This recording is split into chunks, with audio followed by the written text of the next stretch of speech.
Hello friends, welcome back to this channel. लक्ष्य तक आपके साथ स्वागत है आप सभी का आपके अपने चैनल में। आज है 21 जुलाई और देख लेते हैं हम लोग कौन से क्वेश्चन हमारे एग्ज़ाम के पॉइंट ऑफ व्यू से इम्पोर्टेंट है। तो जो कल रात तक की सुर्खियों से बने हुए हैं सारे क्वेश्चन जो भी इम्पोर्टेंट है उसको हम लोग क्या करेंगे, डिस्कस करने वाले हैं। तो चलिए सेशन को स्टार्ट करते हैं। सेशन को स्टार्ट करने से पहले आज का मोटिवेशन कोट क्या है उसको देख लेते हैं, फिर हम लोग आगे कंटिन्यू करते हैं। प्रकाश तब रोशन होता है जब वो आग की तरह जलता है, इसी तरह जितना अधिक आप अपने आप को रगड़ते हैं उतना ही अधिक चमकेंगे।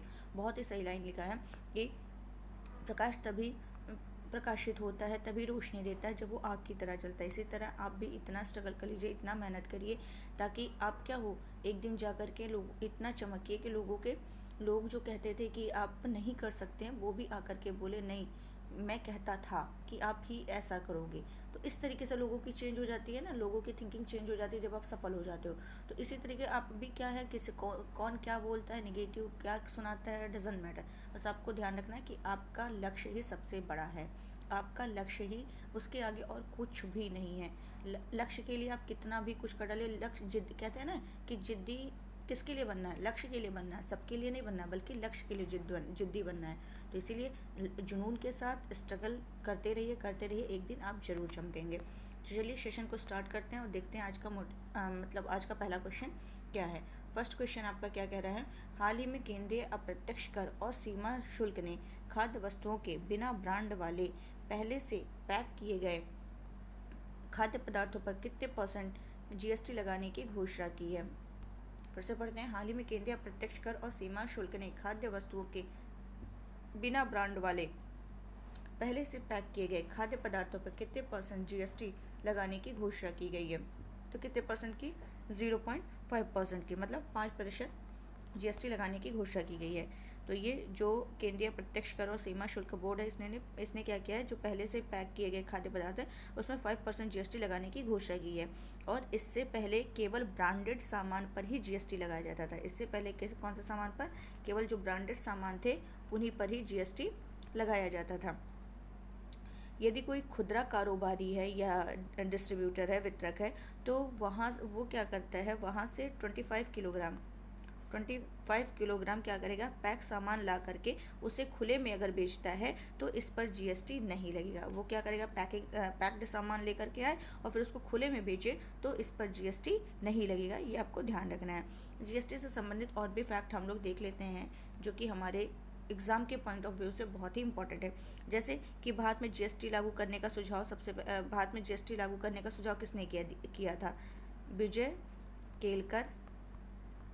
विजय केलकर समिति। भारत में जीएसटी लागू करने का सुझाव विजय केलकर समिति ने दिया था। क्लियर। और जीएसटी लागू करने वाला भारत का प्रथम राज्य कौन सा है, वो है असम है। कौन है, असम है। और भारत जीएसटी को लागू करने वाला कौन से नंबर का देश है, वो है 161वां। भारत जीएसटी लागू करने वाला 161वां देश है। और भारत में सबसे पहले किसने लागू किया, असम ने लागू किया। तो ये आपको पूरा ध्यान रखना है, ये बहुत ही इम्पोर्टेंट क्वेश्चन है। और अगर बात करें जीएसटी की, जीएसटी जो है ये आपका क्या होता है, 101 अमेंडमेंट यानी कि संविधान संशोधन अधिनियम के माध्यम से ये 2017 में क्या किया, लागू किया गया। जीएसटी जो है 101 ये इंपॉर्टेंट है कि 101 संविधान संशोधन के माध्यम से 2017 में ये लागू किया गया। तो उम्मीद है ये आपको अच्छे से क्लियर हो गया होगा। पहला क्वेश्चन बहुत ही डीप हम लोगों ने डिस्कस किया, कहीं से भी क्वेश्चन है आप कर लेंगे। चलते हैं नेक्स्ट क्वेश्चन की तरफ। नेक्स्ट क्वेश्चन कह रहा है, हाल ही में कौन सा राज्य वाहन ट्रैकिंग शुरू करने वाला देश का पहला राज्य बन गया है। पहला राज्य वाले क्वेश्चन क्या हो जाते हैं, इंपॉर्टेंट हो जाते हैं, तो इसको ध्यान रखिएगा। कौन सा राज्य वाहन ट्रैकिंग शुरू करने वाला देश का पहला राज्य बन गया है, तो वो कौन सा है, हिमाचल प्रदेश है। कौन सा है, हिमाचल प्रदेश है। इसको और भी डिस्कस करते हैं। अब यहाँ पर हिमाचल प्रदेश में तो शुरू हुआ है, किसने शुरू किया है, तो वहाँ के जो सीएम हैं, क्या नाम है उनका, जयराम ठाकुर। इन्हीं के द्वारा क्या किया गया है, हिमाचल प्रदेश में वाहन ट्रैकिंग शुरू की गई है। क्लियर हो गया होगा। और हिमाचल प्रदेश की बात करें, हिमाचल प्रदेश और किस चीज़ में आगे है, जैसे कि एलपीजी युक्त और धुआं मुक्त एलपीजी से युक्त है और धुआं मुक्त है। राज्य कौन सा है? हिमाचल प्रदेश है। अभी कुछ महीने पहले आई थी न्यूज़, जो कि इम्पोर्टेंट है, रिवीजन करा दे रहे हैं कि भारत का 100वें नंबर का हर घर जल वाला जिला कौन सा बना है? वो है गोवा, सॉरी ये क्या नाम है? चंबा कहाँ है? हिमाचल प्रदेश में ही है। तो ये आपको ध्यान रखना, अगर राज्य पूछे तब गोवा लगाएंगे, लेकिन जिला पूछे तो चंबा लगाएंगे। उम्मीद है ये क्लियर हो गया होगा। और हाँ, ये मैं वाहन ट्रैकिंग शुरू करने वाली बात कर रही थी कि वाहन ट्रैकिंग शुरू करने वाला देश का पहला राज्य जो हिमाचल प्रदेश बना है। यहाँ पे इस वाहन ट्रैकिंग में जैसे कि इसमें आपातकालीन पैनिक बटन दिया गया है, कमांड कंट्रोल सिस्टम दिया गया है, आपातकालीन नंबर जारी किया गया है। तो ये सारी चीज़ें जिसमें ये क्या करेगा, ट्रैकिंग शुरू करने वाला, तो ये आपको ध्यान रखना है। चलते हैं नेक्स्ट क्वेश्चन की तरफ। हाल ही में किसे BCCI का एथिक्स ऑफिसर और लोकपाल नियुक्त किया गया है? हाल ही में किसे भारतीय क्रिकेट कंट्रोल बोर्ड यानी BCCI का एथिक्स ऑफिसर और लोकपाल नियुक्त किया गया है? तो किसे नियुक्त किया गया है? तो नियुक्त किया गया है विनीत सरन को। किसे नियुक्त किया गया है? विनीत सरन को नियुक्त किया गया है। तो ये आपको ध्यान रखना है। अगर बात करें BCCI का हेडक्वार्टर कहाँ है? हेडक्वार्टर तो ये है वानखेड़े स्टेडियम मुंबई। क्लियर? और अगर पूछे BCCI के हेड कौन है, यहाँ लिख दे रही हूँ ऊपर, BCCI के हेड कौन है? तो वो है सौरभ गांगुली। कौन है? सौरभ गांगुली। और अगर ये पूछ ले एथिक्स ऑफिसर और लोकपाल नियुक्त किसे किया गया है, तो विनीत सरन को नियुक्त किया गया है। तो ये भी क्वेश्चन आपका क्लियर हो गया होगा। चलते हैं नेक्स्ट क्वेश्चन की तरफ। नेक्स्ट क्वेश्चन को डिस्कस करने से पहले, ये कूट वाला क्वेश्चन है, तो थोड़ा आप लोग के लिए समय है कि आप लोग सेशन को लाइक कर दीजिए, शेयर कर दीजिए, और जो भी नए व्यूवर्स हो प्लीज़ सब्सक्राइब करना बिल्कुल ना भूलें। और जिसने भी अभी टेलीग्राम चैनल ज्वाइन नहीं किया, जाइए ज्वाइन करिए, और वहाँ पे कुछ क्वेश्चंस प्रैक्टिस के लिए शेयर किए जाते हैं, आप उसको प्रैक्टिस कर सकते हैं। इसकी PDF आपको वहाँ मिल जाएगी, तो इसलिए आप जा करके उसको ज्वाइन कर लीजिए। हमारे कई चैनल्स हैं, आप अपनी सुविधा अनुसार PCS IAS जो भी कर रहे हों, आप जा करके उसको ज्वाइन कर सकते हैं। और सेकंड थिंग, जिसे हमारे इंस्टा से जुड़ना वो भी जाके जुड़ सकता है। इन सभी की लिंक्स आपको इस चैनल के डिस्क्रिप्शन बॉक्स में मिल जाएगी। ये क्वेश्चन हमारा कूट वाला है, तो इसको चलिए देख लेते हैं कौन सा हमारा इम्पोर्टेंट है। चलिए देख लेते हैं। कह रहा है, निम्नलिखित कथनों पर विचार कीजिए और कौन सा कथन सही है ये देखना है। तो हाल ही में सिंगापुर ओपन 2022 में महिला एकल का खिताब साइना नेहवाल ने जीता है। तो ऐसे क्वेश्चन डायरेक्ट अगर बोल दे कि इसी ने जीता है, तो मोस्ट ऑफ टाइम क्या होता है, ऐसे क्वेश्चंस रॉन्ग हो जाते हैं। ठीक है, तो इसमें क्या होना चाहिए? तो और ये सिंगापुर ओपन जीतने वाली दूसरी भारतीय महिला बन गई हैं। चलिए ठीक है, देख लेते हैं कौन क्या है, कैसे है। तो ये सिंगापुर ओपन 2022 में महिला एकल का खिताब साइना नेहवाल ने नहीं जीता है, ये गलत हो जाएगा। तो अगर ये नहीं जीता है, इन्होंने नहीं जीता, तो कौन जीता है? PV सिंधु ने जीता है। किसने जीता है? PV सिंधु ने जीता है, और ये जीतने वाली दूसरी भारतीय महिला बन गई। तो इस हिसाब से B स्टेटमेंट क्या है, राइट है, और A जो है वो रॉन्ग है। तो यहाँ सही पूछा है तो सही हो जाएगा, B ऑप्शन करेक्ट हो जाएगा। तो इसके बारे में चलिए देख लेते हैं। तो कि सिंगापुर ओपन 2022 महिला एकल का खिताब PV सिंधु जीती हैं, और ये जीतने वाली दूसरी भारतीय महिला बनी है। तो दूसरी बनी है, तो पहली कौन सी बनी है? तो पहली जो बनी है वो साइना नेहवाल। क्लियर हो गया होगा। अब ये जो PV सिंधु बनी है, किसको हरा करके बनी है? तो PV सिंधु ने जो अब खिताब अपने नाम किया है, वो चीनी खिलाड़ी हैं, चीनी खिलाड़ी को हरा कर बनी है। एक चीनी खिलाड़ी हैं, उन्हीं को ये हरा करके ये दूसरा खिताब जीती हैं। क्लियर? और सिंधु ने पहली बार यह टूर्नामेंट जीता है। सिंधु के उसमें रिकॉर्ड में देखा जाए तो यह पहली बार इन्होंने यह टूर्नामेंट जीता है। और इस साल अगर देखा जाए तो टोटल जो सिंधु का खिताब है वो तीसरे नंबर का है। आई थिंक एक एक लाइन आपको क्लियर हो रहा होगा। अगर पूछे कि इस टूर्नामेंट के बारे में, तो ये पहली बार जीता है। और अगर ये पूछे कि इस साल में सिंधु का ने टोटल कितने खिताब जीता, तो कुल मिलाकर के इस साल इनका ये तीसरा खिताब है। उनसे पहले मतलब कि सिंधु से पहले क्या था, 2010 और 2017 में साइना नेहवाल ने यह खिताब जीता था। तो ये आपको क्लियर हो गया होगा। अगर जैसे कि मैंने बताया कि इस साल उन्होंने उनका जैसे पीवी सिंधु का तीसरा खिताब है, तो पहला उन्होंने कोरिया जापान इस साल का कोरिया ओपन और दूसरा स्विस ओपन, कोरिया ओपन और दूसरा स्विस ओपन का खिताब जीत चुकी हैं। और अगर पूछे, ये तो मैंने महिला एकल का बताया है कि सिंगापुर ओपन में महिला एकल का खिताब। अगर ये पुरुष एकल का पूछ ले सिंगापुर में पुरुष एकल का, तो पुरुष एकल का जो जीता है उनका नाम है एंथनी सिनिसुका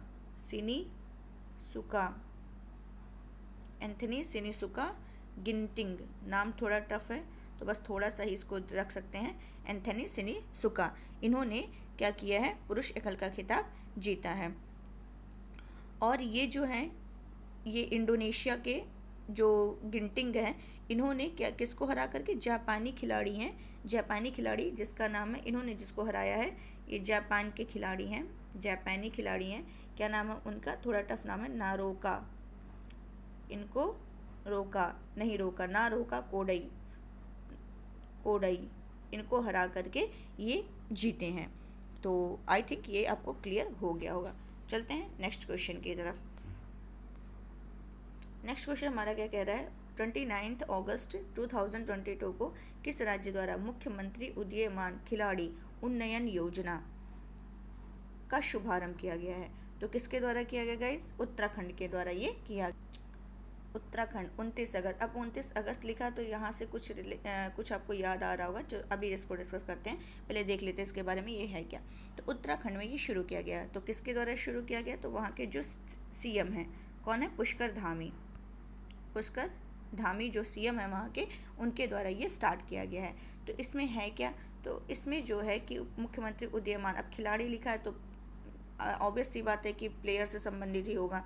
तो 8 से 14 साल के जो बच्चे होंगे, 8 से 14 साल के जो बच्चे होंगे, उनके लिए खेल को बढ़ावा देने के लिए, 8 से 14 साल के बच्चों को खेल को बढ़ावा देने के लिए ये क्या किया गया है, शुरू किया गया है। अब इसमें होगा क्या कि हर जिले से, कहाँ से, हर जिले से 150 यानी कि 150 बालक और 150 बालिकाओं 150 बालक और 150 बालिकाओं को क्या किया जाएगा, सिलेक्ट किया जाएगा।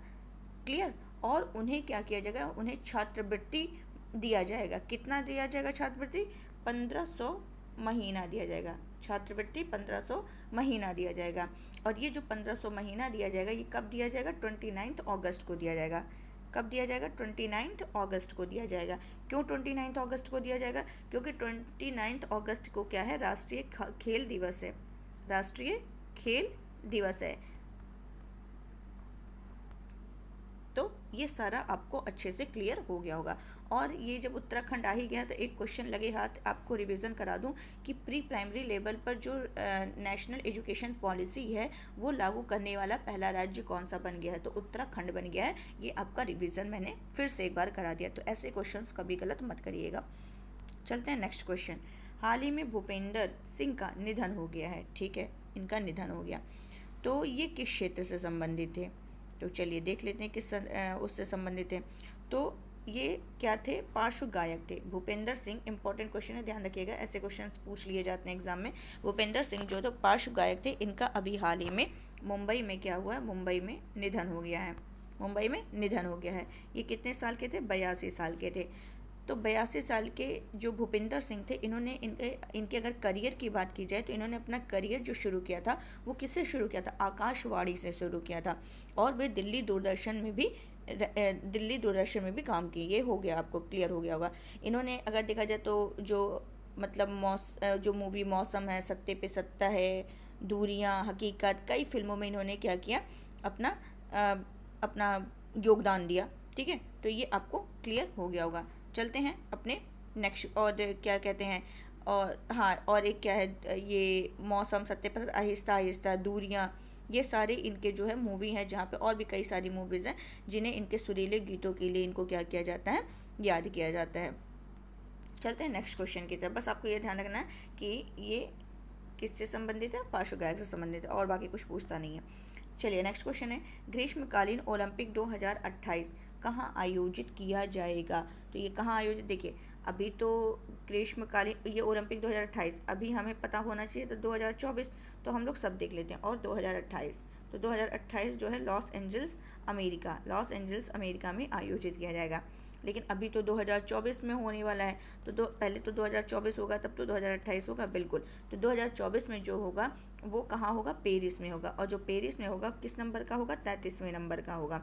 तो 32वें नंबर का हो चुका है, कब हुआ है, 2020 में हुआ है। 2020 में 32वें नंबर का हुआ है, कहाँ पर हुआ है, टोक्यो में हुआ है, टोक्यो जापान में हुआ है 32वें नंबर का ओलंपिक, ये क्लियर। और 24वां पेरिस में होगा 33वें नंबर का। और ये जो यहाँ पर 2028 में होगा ये 34वें नंबर का होगा। और कहाँ होगा, अमेरिका के लॉस एंजल्स में होगा। ये आपको क्लियर होगा। अभी जो 2020 में मैंने बताया कि टोक्यो में आयोजित हुआ, तो ये टोक्यो में जो आयोजित हुआ है इसमें इसका शुभंकर क्या था, इसका शुभंकर जो था ये मिराई तोबा थे, क्वेश्चन पूछ चुका है एग्जाम में, मिराई तोबा था। और भारत की जो रैंकिंग इसमें थी वो किस नंबर पर था भारत, तो 48वें नंबर पर था। और इसने जो मेडल जीता था वो 1, 2, 4 जीता था। 1 गोल्ड मेडल नीरज चोपड़ा के द्वारा लाया गया था, और 2 सिल्वर था एंड 4 जो था वो ब्रॉन्ज था। तो ये आपको ध्यान रखना है। चलते हैं नेक्स्ट क्वेश्चन की तरफ। हाल ही में किसे अंतर्राष्ट्रीय टेनिस हॉल ऑफ फेम में शामिल किया गया है, हाल ही में किसे अंतर्राष्ट्रीय टेनिस हॉल ऑफ फेम में शामिल किया गया है। तो किसे शामिल किया गया है, लेटन हेविड को शामिल किया गया है। ये कहाँ के हैं, ऑस्ट्रेलिया के हैं। इन्हें क्या किया गया है, ये ध्यान रखिएगा, इंपॉर्टेंट क्वेश्चन है। अंतर्राष्ट्रीय टेनिस हॉल ऑफ फेम में लेटन हेविड को क्या किया गया है, शामिल किया गया है। और 2022 में इन्हें 2021 में शामिल करना था, लेकिन नहीं प्रोग्राम सेट हो पाया, इसीलिए नहीं किया गया, किसी को नहीं किया गया। तो 2022 में ये एकमात्र ऐसे हैं जिन्हें शामिल किया गया है। 2022 में एकमात्र लेटन हेविड हैं जिन्हें इसके लिए क्या किया गया है, सम्मानित किया गया है। और लेटन हेविड की बात करें तो 2 बार ये ग्रैंड स्लैम जीते हैं, 2 बार ग्रैंड स्लैम जीतने वाले लेटन हेविड हैं। और नंबर 1, ये इस रैंकिंग में नंबर 1 खिलाड़ी भी रह चुके हैं, तो ये भी आपको ध्यान रखना है। नेक्स्ट क्वेश्चन है, जुलाई 2022 आर्टिफिशियल इंटेलिजेंस संचालित देश के पहले डिजिटल लोक अदालत का शुभारंभ कहाँ किया गया है। तो कहाँ किया गया है गाइस, ये जयपुर में किया गया है। आर्टिफिशियल इंटेलिजेंस संचालित कृत्रिम बुद्धिमत्ता, जिसको हिंदी में कहते हैं, देश के पहले डिजिटल लोक अदालत का शुभारंभ जयपुर में किया गया है। अब जयपुर में तो किया गया है, किसके द्वारा किया गया है, तो उनका नाम है यू ललित के द्वारा किया गया है। अब ये कौन है जो नया नाम आ गया, तो चलिए देख लेते हैं ये कौन है। तो ये हैं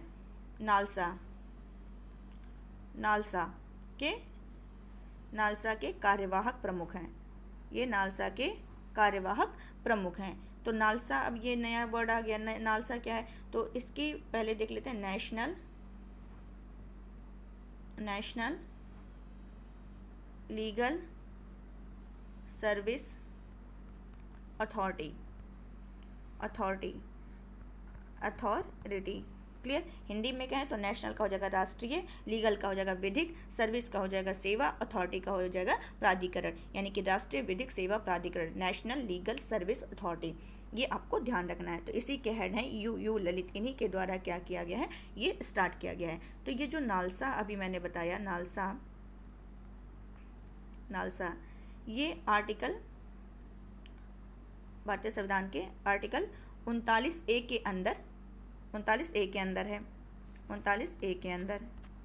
ये 39A जो है ये हमारा किस संवैधानिक संशोधन के द्वारा ऐड किया गया, 42वें संशोधन 1976 के द्वारा ये ऐड किया गया। और इसमें ये जो 39A है, इसमें कहा क्या गया है, इसमें कहा गया है निःशुल्क कानूनी सहायता की बात की गई है। तो ये भी आपको अच्छे से क्लियर हो गया होगा। तो ये जो स्टार्ट किया गया है जयपुर में, तो यहाँ पर एक और मेरे माइंड में क्वेश्चन आ रहा है कि भारत का सबसे बड़ा ओपीडी टावर स्थापित कहाँ किया गया है? जयपुर में ही किया गया है, तो ये भी आपको ध्यान रखना है। और जयपुर के संस्थापक कौन है? यहाँ के संस्थापक कौन है? सवाई जय सिंह, सवाई जय सिंह, तो ये भी ध्यान रखिएगा। चलते हैं अपने नेक्स्ट क्वेश्चन की तरफ। नेक्स्ट क्वेश्चन हमारा क्या कह रहा है? जुलाई 2022 में INS सिंधु ध्वज को विशाखापत्तनम में डिकमीशन कर दिया गया है। यह क्या है? तो यह एक पनडुब्बी है। यह क्या है? एक पनडुब्बी है। ये किलो क्लास की पनडुब्बी है। किस क्लास की? किलो क्लास की पनडुब्बी है। किलो क्लास की पनडुब्बी है, जो कहाँ से उठाई गई है? रशिया से उठाई गई है। कहाँ से? रशिया से उठाई गई है। इसको क्या किया गया था? जो ये सिंधु ध्वज है, इसको 1987 में शामिल किया गया था। 1987 में शामिल किया गया और ये 35 साल इसने काम किया। 35 साल काम किया गया। 35 साल काम करने के बाद इसको क्या किया गया? 2022 में इसको सेवा मुक्त कर दिया गया है। तो ये आपको ध्यान रखना है, इंपॉर्टेंट क्वेश्चन है ये। क्वेश्चन संभावना है पूरी आने की, तो ये ध्यान रखिएगा। अब चलिए हम लोग फटाफट रिवीजन कर लेते हैं। हाल ही में कहाँ मुख्य सचिवों का पहला राष्ट्रीय सम्मेलन आयोजित किया गया? धर्मशाला। कहाँ है? हिमाचल प्रदेश में है। निम्नलिखित कथनों पर विचार करना है, चलिए कर लेते हैं। हाल ही में NCPCR द्वारा बाल श्रम उन्मूलन सप्ताह 15 से 28 जून तक मनाया जा रहा है। तो पहला गलत है, क्योंकि 15 से 28 नहीं, 12 से 20 जून तक। क्लियर। और विश्व बाल श्रम निषेध दिवस 12 जून को हर साल मनाया जाता है, ये सही है। थीम क्या रखी गई थी? Universal social protection to end child labour. 17 जुलाई 2022 को किस राज्य में रामायण मासम शुरू हुआ? केरल। निम्नलिखित कथनों पर विचार कीजिए। हाल ही में नेशनल स्टॉक एक्सचेंज का नया CEO भावेश अग्रवाल को नहीं बनाया, गलत है। आशीष को बनाया गया है, तो ये हटा दीजिए। इसकी स्थापना 1992 में की गई थी, सही है। इसके जो मुख्यालय है मुंबई में, ये सही है। तो हाल ही में मिस्टेक टेक्नोलॉजी ट्रांसफर फैसिलिटी की स्थापना की जाएगी, कहाँ पर? कोलंबो में की जाएगी, श्रीलंका में। किसे पश्चिम बंगाल का राज्यपाल का अतिरिक्त प्रभार सौंपा गया है? ला गणेशन को सौंपा गया है। रेलवे बोर्ड के अध्यक्ष विनय कुमार त्रिपाठी ने कहाँ आज़ादी की रेलगाड़ी स्टेशन का उद्घाटन किया है? नई दिल्ली। नेल्सन मंडेला दिवस कब मनाया जाता है? 18 जुलाई। किसने नई दिल्ली सहभागिता योजना शुरू की है? विनय कुमार सक्सेना ने। हाल ही में किसने अनमेशनिंग फीचर लॉन्च किया है? ट्विटर के द्वारा। तो उम्मीद है सारे क्वेश्चंस आपको अच्छे से क्लियर हो गए होंगे और सेशन आपको पसंद भी आया होगा, अच्छा लगा होगा। तो प्लीज़ इसको लाइक करिए, शेयर करिए और सब्सक्राइब करना बिल्कुल मत भूलिए। तो आज के लिए बस इतना है, कल फिर नया लेक्चर के साथ मिलते हैं और इसको बस लाइक कर दीजिएगा। चलिए, थैंक यू सो मच।